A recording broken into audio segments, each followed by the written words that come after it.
Welcome to all. എല്ലാവർക്കും secret P S സിയിലേക്ക് സ്വാഗതം.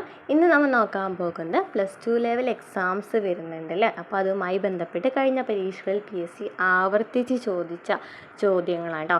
Civil excise officer, fire and rescue officer, police constable എന്നീ എക്സാമുകളാണ് +2 ലെവലുമായി ബന്ധപ്പെട്ട് വരുന്നത് അല്ലേ. അപ്പോൾ ഒരു എക്സാമിനെ കഴിഞ്ഞ പരീക്ഷകളിൽ പി എസ് സി ചോദിച്ച ചോദ്യങ്ങളും ഇനി വരാനിരിക്കുന്ന പരീക്ഷകൾക്ക് ഇമ്പോർട്ടൻ്റ് ആയിട്ടുള്ള ചോദ്യങ്ങൾ അതുമായി ബന്ധപ്പെട്ട കുറച്ച് കണക്റ്റിംഗ് പോയിൻറ്റ്സും പറയുന്നുണ്ട്. അതുപോലെ തന്നെ കുറച്ച് 10 ഇംഗ്ലീഷ് ക്വസ്റ്റ്യൻസും എടുത്തിട്ടുണ്ട്. അതിന് നമ്മൾ ഡീറ്റെയിൽ ആയിട്ട് പറയുന്നുണ്ട് കേട്ടോ. അപ്പോൾ ക്ലാസ്സുകൾ കാണാം. ക്ലാസ്സുകൾ ഇഷ്ടമാണെന്നുണ്ടെങ്കിൽ സബ്സ്ക്രൈബ് ചെയ്യുക, സപ്പോർട്ട് ചെയ്യുക, ലൈക്ക് ചെയ്യുക, കമൻറ്റ് ചെയ്യുക കേട്ടോ. ഫസ്റ്റ് ക്വസ്റ്റ്യൻ, ജില്ലാതല ദുരന്ത നിവാരണ അതോറിറ്റിയുടെ അധ്യക്ഷൻ ആരാണ്? ജില്ലാതല ദുരന്ത നിവാരണ അതോറിറ്റിയുടെ അധ്യക്ഷൻ ആരാണ്? നമ്മുടെ ക്ലാസ്സുകളിൽ കാണുന്നവർക്കറിയാം, ഈ ഒരു ക്വസ്റ്റ്യൻ റിപ്പീറ്റഡ് ആയിട്ട് ചോദിക്കുന്നതാണ്. സംസ്ഥാന ദുരന്ത നിവാരണ അതോറിറ്റിയും അതുപോലെ തന്നെ ജില്ലാതല ദുരന്ത നിവാരണ അതോറിറ്റിയൊക്കെ നമുക്ക് കൺഫ്യൂഷൻസ് ആയിട്ട് നമുക്ക് ഓപ്ഷനിൽ ഉണ്ടായിരിക്കും. അപ്പോൾ ജില്ലാതല ദുരന്ത നിവാരണ അതോറിറ്റിയെ ചോദിക്കുകയാണെന്നുണ്ടെങ്കിൽ ജില്ലാ കളക്ടറാണ് ജില്ലാതല ദുരന്ത നിവാരണ അതോറിറ്റിയുടെ അധ്യക്ഷൻ എന്ന് പറയുന്നത്. നമുക്കതുമായി ബന്ധപ്പെട്ട പോയിന്റ്സ് നോക്കാം. ദേശീയ ദുരന്ത നിവാരണ നിയമം 2005 അനുസരിച്ചാണ് സംസ്ഥാനത്ത് രൂപീകൃതമായ ഏജൻസി എന്ന് പറയുന്നത് സംസ്ഥാന ദുരന്ത നിവാരണ അതോറിറ്റി. ദേശീയ ദുരന്ത നിവാരണ നിയമം 2005 അനുസരിച്ച് സംസ്ഥാനത്ത് രൂപീകൃതമായ ഏജൻസിയാണ് സംസ്ഥാന ദുരന്ത നിവാരണ അതോറിറ്റി. 2007 സംസ്ഥാന ദുരന്ത നിവാരണ അതോറിറ്റി നിലവിൽ വന്നു. അപ്പോൾ സംസ്ഥാന ദുരന്ത നിവാരണ അതോറിറ്റി നിലവിൽ വന്നത് ഏതാണ്? ഇയർ ചോദിക്കുകയാണെങ്കിൽ ഇതാണ് 2007 സംസ്ഥാന ദുരന്ത നിവാരണ അതോറിറ്റി നിലവിൽ വന്നത്. സംസ്ഥാന ദുരന്ത നിവാരണ അതോറിറ്റിയുടെ ചെയർമാൻ മുഖ്യമന്ത്രിയും വൈസ് ചെയർമാൻ സംസ്ഥാന റവന്യൂ മന്ത്രിയുമാണ്. അപ്പോൾ ഇത് ചോദിക്കാറുണ്ട് കേട്ടോ, പഠിച്ചു വയ്ക്കാം. സംസ്ഥാന ദുരന്ത നിവാരണ അതോറിറ്റിയുടെ ചെയർമാൻ മുഖ്യമന്ത്രിയും വൈസ് ചെയർമാൻ സംസ്ഥാന റവന്യൂ മന്ത്രിയുമാണ്. സംസ്ഥാനത്തിന് ഒരു ദുരന്ത നിവാരണ നയം രൂപീകരിക്കുക, പ്രകൃതി ദുരന്ത സാധ്യതയുള്ള മേഖലകൾ നിർണ്ണയിക്കുക, വിവിധ വകുപ്പുകളെ ഉൾപ്പെടുത്തി ദുരന്ത നിവാരണ പദ്ധതികൾ ആസൂത്രണം ചെയ്യുക തുടങ്ങിയവയാണ് അതോറിറ്റിയുടെ ലക്ഷ്യങ്ങൾ എന്ന് പറയുന്നത്. അപ്പോൾ സംസ്ഥാന ദുരന്ത നിവാരണ അതോറിറ്റിയുടെ ലക്ഷ്യങ്ങൾ ഏതൊക്കെയാണ്? സംസ്ഥാനത്തിന് ഒരു ദുരന്ത നിവാരണ നയം രൂപീകരിക്കുക, പ്രകൃതി ദുരന്ത സാധ്യതയുള്ള മേഖലകൾ നിർണ്ണയിക്കുക, വിവിധ വകുപ്പുകളെ ഉൾപ്പെടുത്തി ദുരന്ത നിവാരണ പദ്ധതികൾ ആസൂത്രണം ചെയ്യുക തുടങ്ങിയവയാണ്. ഇതുകൂടാതെ അതത് ജില്ലകളിൽ ജില്ലാ കളക്ടർ ചെയർമാനായ ഒരു ജില്ലാതല ദുരന്ത നിവാരണ കമ്മിറ്റിയുമുണ്ട്. അപ്പോൾ ജില്ലാതല ദുരന്ത നിവാരണ കമ്മിറ്റിയുടെ ചെയർമാൻ എന്ന് പറയുന്ന ആരാണ്? ജില്ലാ കളക്ടറാണ്. പ്രകൃതി ദുരന്തങ്ങൾ, മനുഷ്യജന്യ അപകടങ്ങൾ, മാരകമായ പകർച്ചവ്യാധികൾ എന്നിങ്ങനെ ദുരന്തങ്ങളെ വർഗീകരിച്ച് ഇവയുടെ ആഘാതം കുറയ്ക്കുക, ജീവനഷ്ടവും സാമ്പത്തിക നഷ്ടവും ലഘൂകരിക്കുക, ദുരന്തത്തിനിരയാകുന്നവർക്ക് സഹായമെത്തിക്കുക, പുനരുദ്ധാരണ പ്രവർത്തനങ്ങൾ ഏകോപിപ്പിക്കുക എന്നിവയും അതോറിറ്റിയുടെ പ്രവർത്തന ലക്ഷ്യങ്ങളാണ്. അപ്പോൾ അതോറിറ്റിയുടെ വേറെ ലക്ഷ്യങ്ങളാണ് തന്നിരിക്കുന്നത്. ഇതൊക്കെയാണ് പ്രകൃതി ദുരന്തങ്ങൾ, മനുഷ്യജന്യ അപകടങ്ങൾ, മാരകമായ പകർച്ചവ്യാധികൾ എന്നിങ്ങനെ ദുരന്തങ്ങളെ വർഗീകരിച്ച് ഇവയുടെ ആഘാതം കുറയ്ക്കുക, ജീവനഷ്ടവും സാമ്പത്തിക നഷ്ടവും ലഘൂകരിക്കുക, ദുരന്തത്തിനിരയാകുന്നവർക്ക് സഹായമെത്തിക്കുക, പുനരുദ്ധാരണ പ്രവർത്തനങ്ങൾ ഏകോപിപ്പിക്കുക എന്നിവയും അതോറിറ്റിയുടെ പ്രവർത്തന ലക്ഷ്യങ്ങളാണ്. പഠിച്ചല്ലോ. ഇപ്പോൾ ദുരന്ത നിവാരണ അതോറിറ്റി പഠിച്ചു കഴിഞ്ഞ് നമ്മുടെ ക്വസ്റ്റ്യൻ എന്ന് പറയുന്നത് ജില്ലാതല ദുരന്ത നിവാരണ അതോറിറ്റിയുടെ അധ്യക്ഷൻ ആരാന്നാണ് ചോദിച്ചിട്ടുണ്ടായിരുന്നത്. ആരാണ്? ജില്ലാ കളക്ടറാണ്. നെക്സ്റ്റ് ക്വസ്റ്റ്യൻ, മഴവെള്ളത്തിൻ്റെ pH എത്രയാണ്? മഴവെള്ളത്തിൻ്റെ pH എത്രയാണ്? 5 മുതൽ 5.5 വരെയാണ് മഴവെള്ളത്തിൻ്റെ pH എന്ന് പറയുന്നത്. എത്രയാണ്? 5 മുതൽ 5.5 വരെയാണ്. അപ്പോൾ pH മൂല്യം 7-ൽ താഴെ വരുന്ന പദാർത്ഥങ്ങളെയാണ് ആസിഡുകൾ എന്ന് പറയുന്നത്. 7-ൽ താഴെ വരാണെന്നുണ്ടെങ്കിൽ അതിന് നമ്മൾ എന്ന് പറയും? ആസിഡുകൾ എന്ന് പറയും. 7-ന് മുകളിലാണെന്നുണ്ടെങ്കിൽ എന്ന് പറയും? ആൽക്കലി എന്ന് പറയും അല്ലേ. ഹൈഡ്രജൻ്റെ വീര്യം എന്നർത്ഥമുള്ള പൊട്ടൻഷ്യൽ ഓഫ് ഹൈഡ്രജൻ എന്നതാണ് pHൻ്റെ പൂർണ്ണരൂപം. pHൻ്റെ പൂർണ്ണരൂപം എന്ന് വെച്ചാൽ പൊട്ടൻഷ്യൽ ഓഫ് ഹൈഡ്രജൻ എന്നാണ് ഫുൾ ഫോം വരുന്നത്. എന്താണ്? ഹൈഡ്രജൻ്റെ വീര്യം എന്ന അർത്ഥമാണ് വരുന്നത് പൊട്ടൻഷ്യൽ ഓഫ് ഹൈഡ്രജൻ എന്ന് വെച്ചാൽ. 0 മുതൽ എത്ര വരെയാണ്? 40 വരെയാണ്. 0 മുതൽ 14 വരെയാണ് ഒരു ലായനിയുടെ pH മൂല്യം നിർണ്ണയിക്കുന്ന വിലകൾ. 0 മുതൽ 14 വരെയാണ്. pH മൂല്യം 7 വരുന്ന ലായനി ആസിഡിൻ്റെയോ ആൽക്കലിയുടെയോ സ്വഭാവം കാണിക്കുന്നില്ല. pH മൂല്യം 7 വരെയാണെന്നുണ്ടെങ്കിൽ ആ ലായനി എന്ന് പറയുന്നത് ആസിഡിൻ്റെയോ ആൽക്കലിയുടെയോ സ്വഭാവം കാണിക്കുന്നില്ല. ജലത്തിൻ്റെ pH മൂല്യം എത്രയാണ്? 7 ആണല്ലോ. ജലത്തിൻ്റെ pH മൂല്യം എന്ന് പറയുന്നത് 7 ചോദിക്കാറുണ്ട്. pH മൂല്യം 7-ൽ കൂടുതലുള്ള പദാർത്ഥങ്ങളാണ് ആൽക്കലി. pH മൂല്യം 7-ൽ കൂടുതലുള്ള പദാർത്ഥങ്ങളാണ് ആൽക്കലി എന്ന് പറയുന്നത്. pH മൂല്യം 7-ൽ കൂടുതലുള്ള പദാർത്ഥങ്ങളാണ്. pH സ്കെയിൽ കണ്ടുപിടിച്ചത് ആരാണ്?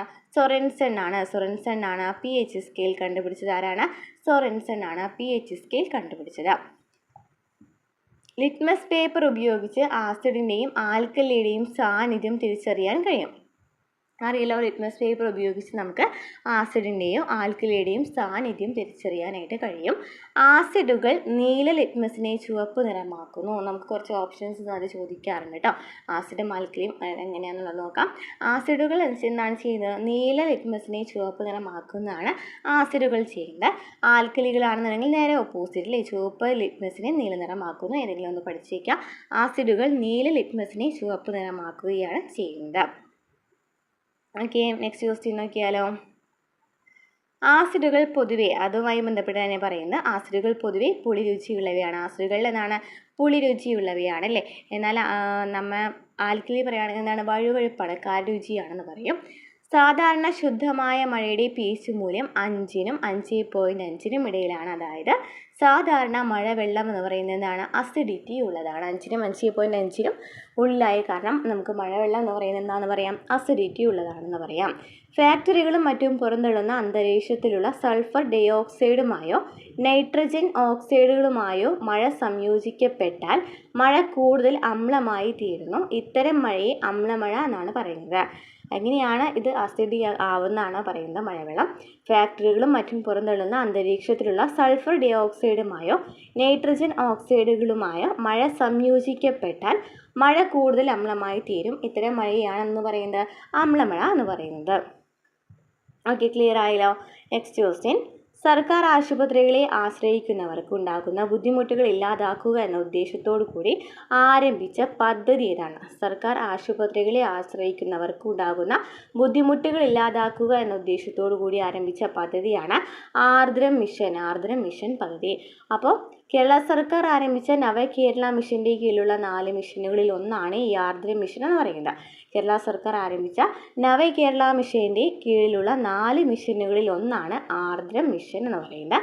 ഐക്യരാഷ്ട്ര സംഘടനയുടെ UN 2030 സുസ്ഥിര വികസന ലക്ഷ്യങ്ങളുടെ പശ്ചാത്തലത്തിൽ പൊതുജനാരോഗ്യ മേഖലയെ പൂർണ്ണമായി പരിവർത്തനം ചെയ്യുക എന്ന ലക്ഷ്യത്തോടെയാണ് ഇത് ആരംഭിച്ചത്. ഐക്യരാഷ്ട്ര സംഘടനയുടെ 2030 സുസ്ഥിര വികസന ലക്ഷ്യങ്ങളുടെ പശ്ചാത്തലത്തിൽ പൊതുജനാരോഗ്യ മേഖലയെ പൂർണ്ണമായി പരിവർത്തനം ചെയ്യുക എന്ന ലക്ഷ്യത്തോടു കൂടിയാണ് ഇത് ആരംഭിച്ചത്. ആർദ്രം മിഷന്റെ പ്രാഥമിക ശ്രദ്ധ SDG 3 നല്ല ആരോഗ്യവും ക്ഷേമവുമാണ്. ആർദ്രം മിഷന്റെ പ്രാഥമിക ശ്രദ്ധ എന്താണ്? SDG 3 നല്ല ആരോഗ്യവും ക്ഷേമവുമാണ് ആർദ്രം മിഷന്റെ പ്രാഥമിക ശ്രദ്ധ എന്ന് പറയുന്നത്. രോഗി സൗഹാർദ്ദപരമായ ഒരു സമീപനം സർക്കാർ ആശുപത്രിയിൽ നിന്നും ലഭ്യമാക്കുക എന്നതും ആർദ്രം പദ്ധതിയുടെ ലക്ഷ്യമാണ്. അപ്പോൾ ആർദ്രം പദ്ധതിയുടെ ലക്ഷ്യം എന്നൊക്കെയാണ് രോഗി സൗഹാർദ്ദപരമായ ഒരു സമീപനം സർക്കാർ ആശുപത്രിയിൽ നിന്ന് ലഭ്യമാക്കുക എന്ന് പറയുന്നത് ഇതിൽപ്പെട്ടതാണ്. ആർദ്രം പദ്ധതിയുടെ കീഴിൽ വരുന്ന അടിസ്ഥാന സൗകര്യ വികസനത്തിന് വേണ്ടി വരുന്ന ചിലവുകൾ കിഫ്ബി മുഖേനയും പ്രവർത്തനങ്ങൾക്ക് വേണ്ടി വരുന്ന ചിലവുകൾ സംസ്ഥാന ബജറ്റിൽ നിന്നുമാണ് വകയിരുത്തുന്നത്. ആർദ്രം പദ്ധതിയുടെ കീഴിൽ വരുന്ന അടിസ്ഥാന സൗകര്യ വികസനത്തിന് വേണ്ടി വരുന്ന ചിലവുകൾ കിഫ്ബി മുഖേനയും പ്രവർത്തനങ്ങൾക്ക് വേണ്ടി വരുന്ന ചിലവുകൾ സംസ്ഥാന ബജറ്റിൽ നിന്നുമാണ് വകയിരുത്തുന്നത് അല്ലേ. സംസ്ഥാനത്തെ പ്രാഥമികാരോഗ്യ കേന്ദ്രങ്ങൾ, ജില്ലാ താലൂക്ക് ആശുപത്രികൾ എന്നീ തലങ്ങളിലാണ് ആർദ്രം മിഷനിൽ പ്രഥമ പരിഗണന നൽകുന്നത്. സംസ്ഥാനത്തെ പ്രാഥമികാരോഗ്യ കേന്ദ്രങ്ങൾ, ജില്ലാ താലൂക്ക് ആശുപത്രികൾ എന്നീ തലങ്ങളിലാണ് ആർദ്രം മിഷനിൽ പ്രഥമ പരിഗണന നൽകുന്നത്. മിഷന്റെ 2ാം ഘട്ടത്തിൽ സാമൂഹികാരോഗ്യ കേന്ദ്രങ്ങളുടെ പ്രവർത്തനം മെച്ചപ്പെടുത്തുവാൻ ഉദ്ദേശിക്കുന്നുണ്ട്. മിഷന്റെ 2ാം ഘട്ടത്തിൽ സാമൂഹികാരോഗ്യ കേന്ദ്രങ്ങളുടെ പ്രവർത്തനം മെച്ചപ്പെടുത്താൻ ഉദ്ദേശിക്കുന്നു. ജില്ലാ താലൂക്ക് ആശുപത്രികളിൽ സ്പെഷ്യാലിറ്റി, സൂപ്പർ സ്പെഷ്യാലിറ്റി സേവനങ്ങളും ഉറപ്പാക്കുന്നുണ്ട്. ജില്ലാ താലൂക്ക് ആശുപത്രികളിൽ സ്പെഷ്യാലിറ്റി, സൂപ്പർ സ്പെഷ്യാലിറ്റി സേവനങ്ങളും ഉറപ്പാക്കുന്നുണ്ട്. രോഗം ചികിത്സ എന്ന രീതിയിൽ നിന്നും മാറി ആരോഗ്യം സൗഖ്യം എന്നീ ആശയത്തിന് പ്രചാരണം നൽകുകയാണ് ആർദ്രം മിഷന്റെ 2ാം ഘട്ടം എന്ന് പറയുന്നത്. അപ്പോൾ ആർദ്രം മിഷന്റെ 2ാം ഘട്ടം എന്താണ്? രോഗം ചികിത്സ എന്ന രീതിയിൽ നിന്നും മാറി ആരോഗ്യം സൗഖ്യം എന്നീ ആശയത്തിന് പ്രചാരണം നൽകുകയാണ് ആർദ്രം മിഷന്റെ 2ാം ഘട്ടം. ഇന്ത്യയിൽ ആദ്യമായിട്ട് വൺ ഹെൽത്ത് പദ്ധതി നടപ്പിലാക്കിയത് സംസ്ഥാനമാണ് കേരളം എന്ന് പറയുന്നത് കേട്ടോ. കോവിഡ് പോലെയുള്ള മഹാമാരികളുടെ പശ്ചാത്തലത്തിൽ ആരോഗ്യവകുപ്പ് നടപ്പാക്കുന്ന പദ്ധതിയാണ് കോവിഡ് പോലെയുള്ള മഹാമാരികളുടെ പശ്ചാത്തലത്തിൽ ആരോഗ്യവകുപ്പ് നടപ്പിലാക്കിയ പദ്ധതി കൂടിയാണ് ആർദ്രം പദ്ധതി എന്ന് പറയുന്നത്. അപ്പോൾ ആർദ്രം പദ്ധതിയെ കുറിച്ച് ഡീറ്റെയിൽ ആയിട്ട് പഠിച്ചല്ലോ. നെക്സ്റ്റ് ക്വസ്റ്റ്യൻ നോക്കാം.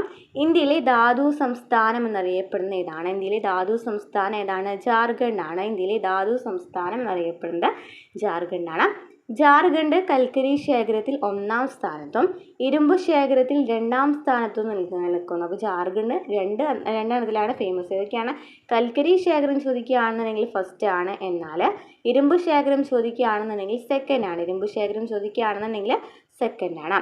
നിലവിൽ ജാർഖണ്ഡ് സംസ്ഥാനം പ്രതിവർഷം എത്രയാണ്? 15,000 കോടി രൂപ വിലമതിക്കുന്ന 160 ദശലക്ഷം ടൺ വിവിധ തരം ധാതുക്കൾ ഉൽപ്പാദിപ്പിക്കുകയും 3,500 കോടി രൂപയുടെ ധാതു വരുമാനം ഉണ്ടാക്കുകയും ചെയ്യുന്നുണ്ട്. കൽക്കരി, ഇരുമ്പയിര്, ബോക്സൈറ്റ്, യുറേനിയം, ചുണ്ണാമ്പ് കല്ല്, ഡോളമൈറ്റ്, പൈറോക്സിനേറ്റ്, കോട്ട്സൈറ്റ് എന്നിവയുടെ നിക്ഷേപം കൂടാതെ china clay, fire clay, magnetite, graphite, kyanite, feldspar, mica, decorative stones എന്നിവയുടെ നിക്ഷേപങ്ങളുമാണ് ജാർഖണ്ഡിൽ പ്രധാനമായിട്ടും ഉള്ളത്. ആൻഡലൂസൈറ്റ്, മാംഗനീസ്, ക്രോമൈറ്റ്, ബെറി, ടാൽക്ക്, ഗോൾഡ്, ബെൻഡോണൈറ്റ് എന്നിവയുടെ നിക്ഷേപം ചെറിയ അളവിൽ കാണപ്പെടുന്നുണ്ട്. ബൊക്കാറോ ഇരുമ്പുരുക്കുശാല എവിടെയാണ്? ജാർഖണ്ഡിലാണ്. ബൊക്കാറോ ഇരുമ്പുരുക്കുശാല സ്ഥിതി ചെയ്യുന്നത് ജാർഖണ്ഡിലാണ്. സ്ഥാപിതമായത് 1964 മൂന്നാം പഞ്ചവത്സര പദ്ധതി കാലത്ത് റഷ്യയുടെ സഹായത്തോടെ തുടക്കം കുറിച്ച ഇരുമ്പുരുക്കുശാലയാണ് ബൊക്കാറോ എന്ന് പറയുന്നത്. മൂന്നാം പഞ്ചവത്സര പദ്ധതി കാലത്ത് റഷ്യയുടെ സഹായത്തോടെ തുടക്കം കുറിച്ച ഇരുമ്പുരുക്കുശാലയാണ് Bokaro. Tata iron and steel കമ്പനിയുടെ ആസ്ഥാനം ജാർഖണ്ഡിലെ ജംഷഡ്പൂരാണ്. ടാറ്റ അയൺ ആൻഡ് സ്റ്റീൽ കമ്പനിയുടെ ആസ്ഥാനം എവിടെയാണ്? ജാർഖണ്ഡിലെ ജംഷഡ്പൂരാണ്.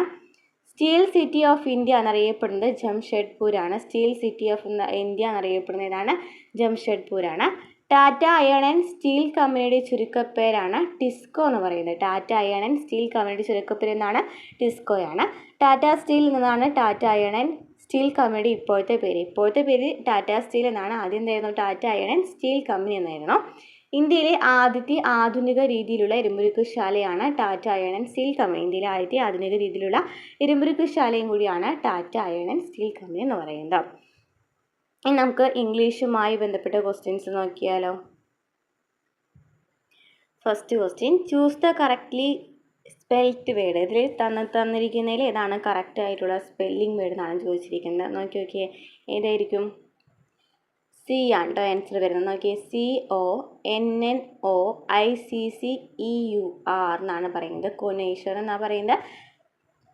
CONNOICSSEUR ആണ് കേട്ടോ. കൊന്നോ അങ്ങനെ പഠിച്ചിരിക്കുക. കൊന്ന ഇഷ്യേ ആർ അല്ലേ? CONNOISSEUR.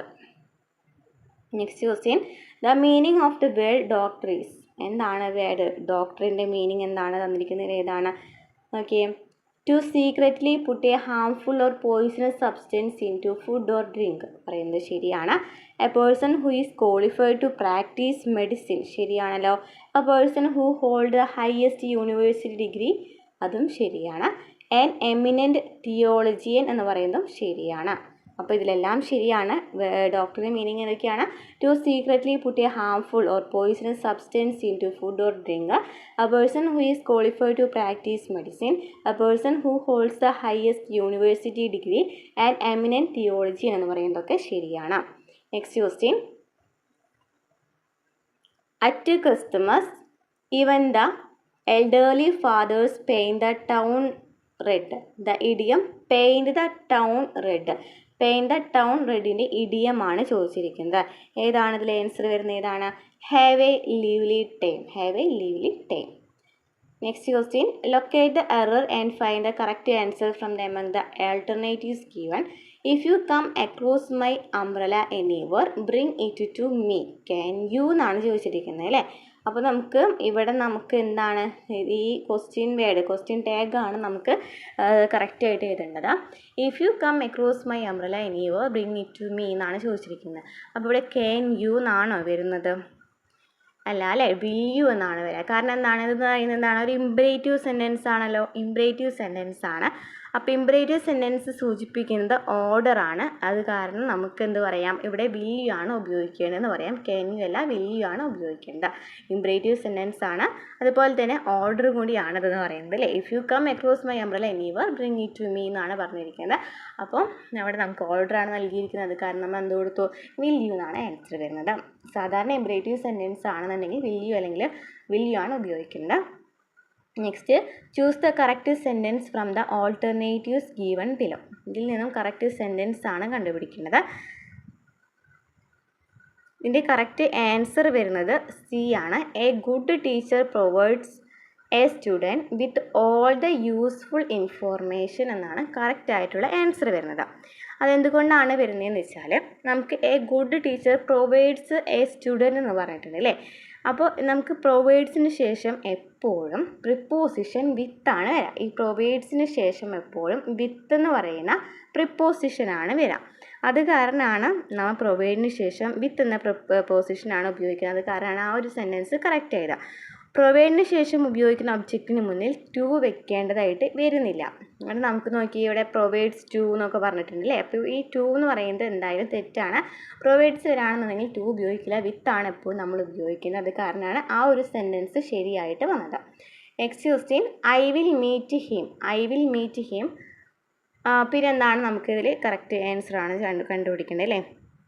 എന്തായിരിക്കും വരാ, ഏതായിരിക്കും വരാം, വെൻ ഹീ കംസ് എന്നാണ് വരിക. When he comes, I will meet him when he comes. എന്തുകൊണ്ടാണ് വെൻ ഹീ കംസ് വന്നത്? ഇവിടെ നമുക്ക് നോക്കി, ഒരു വാക്യത്തിൽ രണ്ട് ക്ലോസ് ആണുള്ളത് അല്ലേ.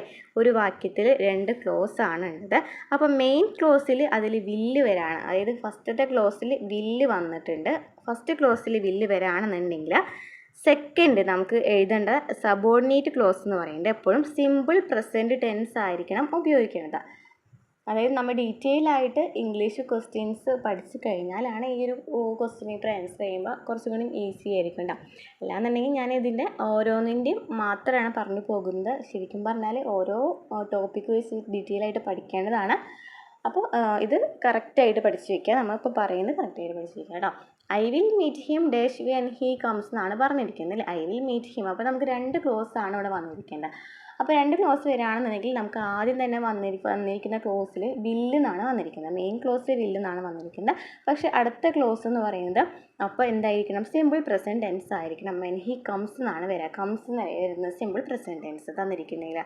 Next question, which of the following sentences is or are correct.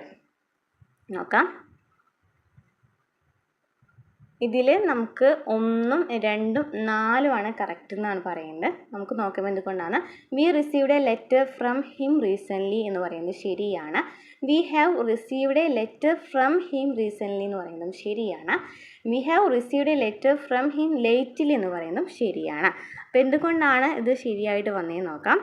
Recently simple past ടെൻസിലും പെർഫെക്റ്റ് ടെൻസിലും ഉപയോഗിക്കാം.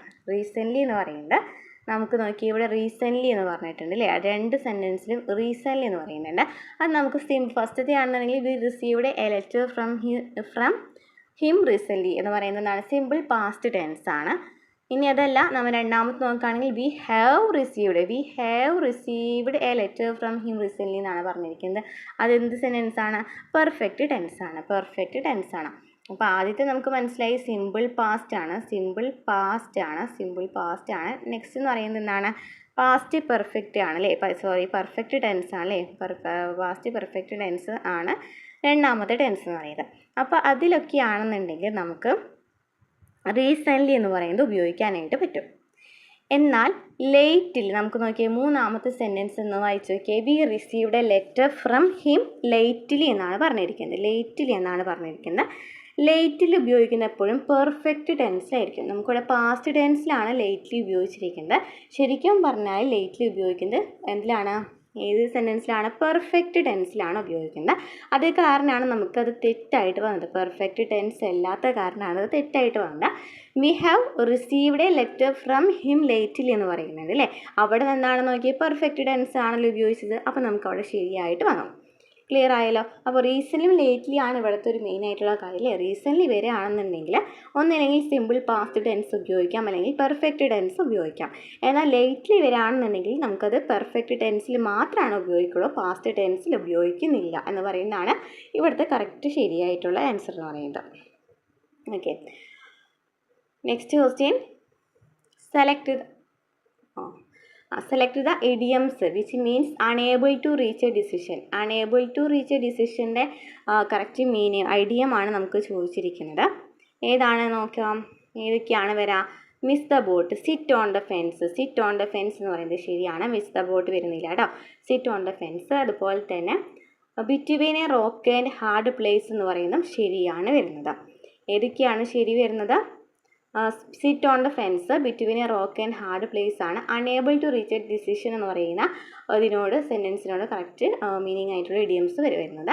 മേക്ക് ബ്രിക്സ് വിത്തൗട്ട് സ്ട്രോ എന്ന് പറയുന്നത് തെറ്റാണ്. അപ്പോൾ നമുക്ക് ശരിയായിട്ടുള്ള പാത്രം പഠിച്ച് വയ്ക്കാം. Unable to reach a decision ഏതാണ്? Sit on the fence, between a rock and hard place ആണ്.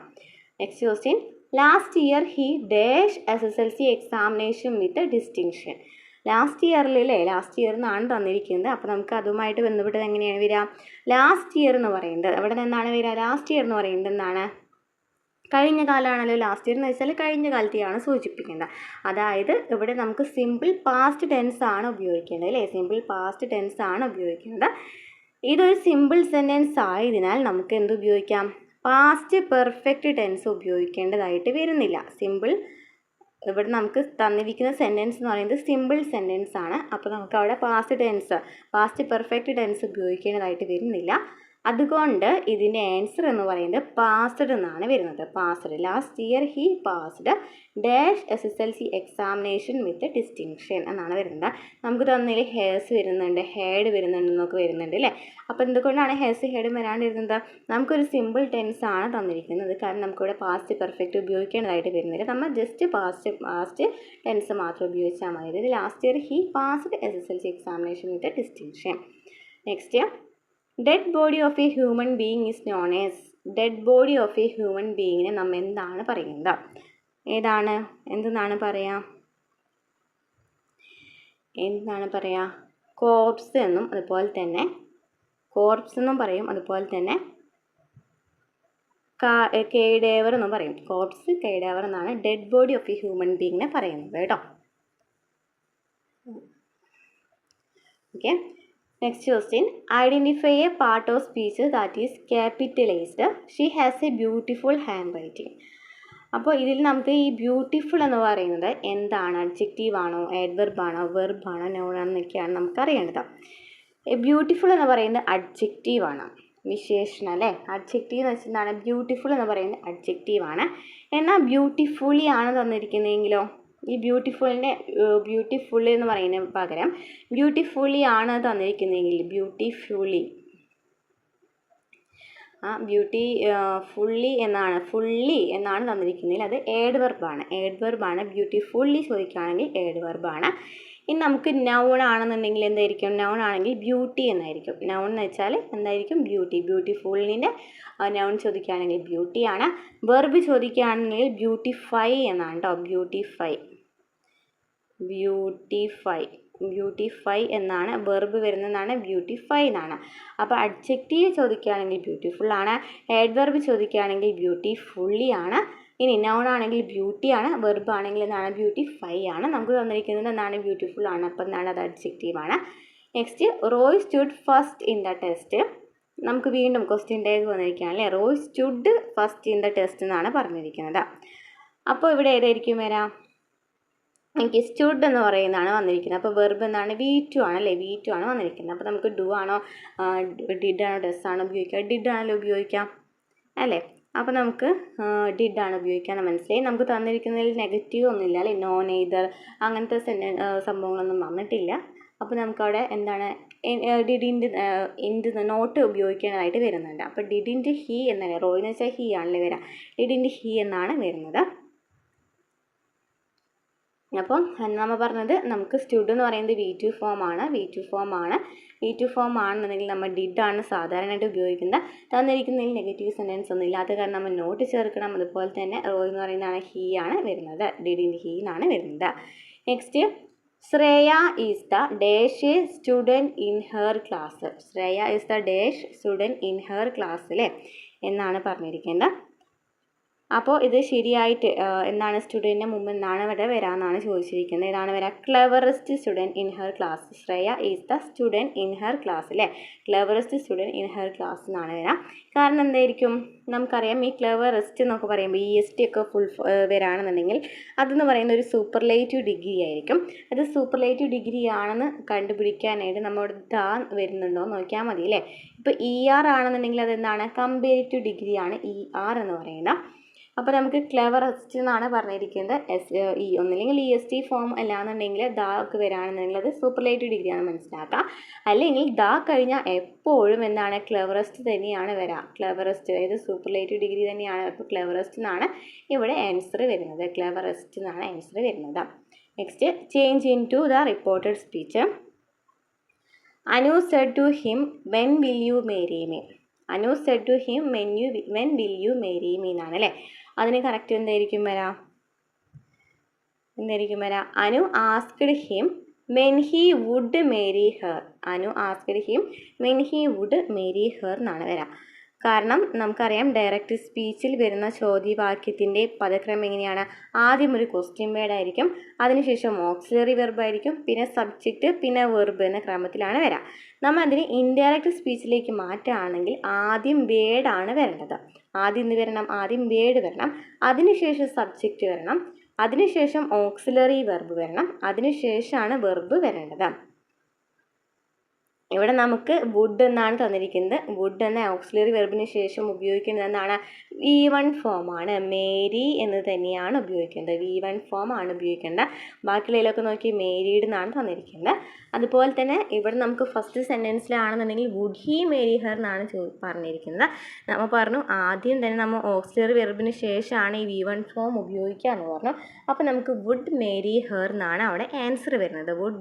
വുഡ് മേരി ഹെർ എന്നാണ് ആൻസർ വരുന്നത്. അപ്പോൾ നമ്മൾ ലാസ്റ്റ് നോക്കുകയാണെങ്കിൽ എന്താണ്? V2 ഫോം ആണ് വന്നിരിക്കുന്നത് അല്ലേ.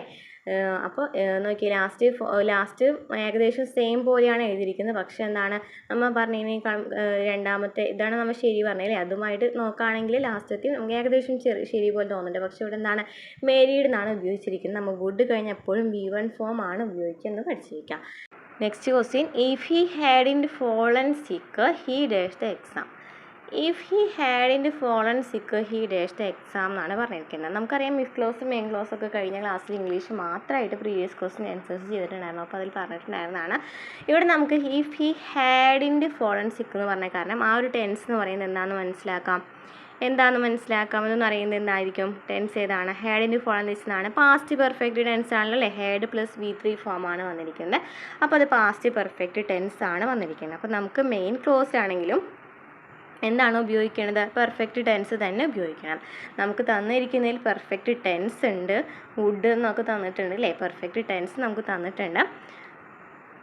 പക്ഷേ നമ്മൾ ഈ പെർഫെക്റ്റ് ടെൻസ് ഉപയോഗിക്കണം. അത് പാസ്റ്റ് ഫ്യൂച്ചർ പെർഫെക്റ്റ് ടെൻസ് തന്നെ ആയിരിക്കണം. പാസ്റ്റ് ഫ്യൂച്ചർ പെർഫെക്റ്റ് ടെൻസ് തന്നെ ആയിരിക്കണം. അതായത് വുഡ് ഹാവ് പ്ലസ് V3 എന്ന് പറയുന്ന ഫോം തന്നെയായിരിക്കണം ഇവിടെ ഉപയോഗിക്കേണ്ടത്. വുഡ് ഹാവ് പ്ലസ് V3 എന്ന് പറയുന്ന ഫോം തന്നെയായിരിക്കണം ഉപയോഗിക്കേണ്ടത്. അല്ലാന്നുണ്ടെങ്കിൽ നമുക്ക് ഓപ്ഷൻ നോക്കുകയാണെന്നുണ്ടെങ്കിൽ ഫസ്റ്റത്തെ ആണെന്നുണ്ടെങ്കിൽ വുഡ് ഹാസ് റിട്ടൺ എന്നാണ് തന്നിരിക്കുന്നത്. എപ്പോഴും വുഡിൻ്റെ കൂടെ ഹാസ് ഉപയോഗിക്കില്ല തീരെ. അപ്പോൾ അത് കാരണം ആ ക്വസ്റ്റ്യൻ ആ ഒരു ഓപ്ഷൻ നമുക്ക് വേണ്ട. Next, would have been written എന്നാണ് തന്നിരിക്കുന്നത്. ബീൻ എന്ന് പറയുന്നത് എപ്പോഴും പാസീവ് വോയിസിലാണ് ബീൻ റിട്ടൺ എന്ന് പറയുന്നത്. അപ്പോൾ അതും തെറ്റാണ്.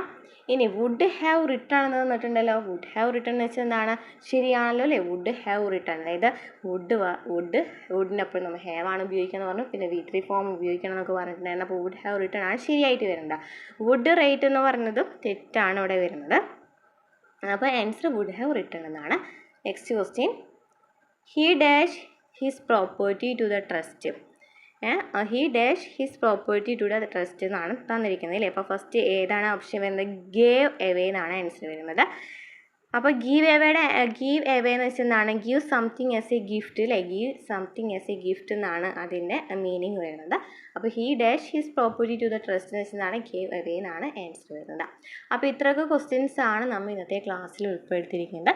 ക്ലാസ്സുകൾ ഇഷ്ടമാവുകയാണെന്നുണ്ടെങ്കിൽ സപ്പോർട്ട് ചെയ്യുക, സബ്സ്ക്രൈബ് ചെയ്യുക, ലൈക്ക് ചെയ്യുക, കമൻറ്റ് ചെയ്യുക. അടുത്ത ക്ലാസ്സുമായിട്ട് വീണ്ടും കാണാം.